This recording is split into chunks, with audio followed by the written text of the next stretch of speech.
Julie అన్నం తినువా? ఓయ్ వసాయ్ అన్నం తినువా? ముందర వేసుకొని కూర్చోను నువ్వు తినిపియాలా నీక? రోజు ఇదో బాధ. అరగంట అయింది, అన్నం కూడా ఎండిపోయింది, అన్నం తినలేదు ఏం లేదు. తినిపిమంటేనేమో మీ అయ్యకు బాధ. చూడు తింటుందో తినిపిస్తే. నిన్నటి నుంచి తెల్ల అన్నం. ఎన్ని పనులు చేయాలో నేను జూలీ? చెప్పు చెప్పు.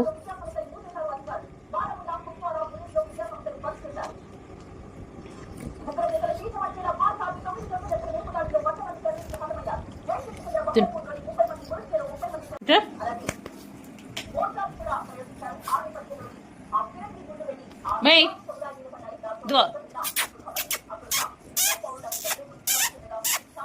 జూలీ, చిత్తలి నోరే అల్ల పెట్టు. ఇదిగో ఇదిగో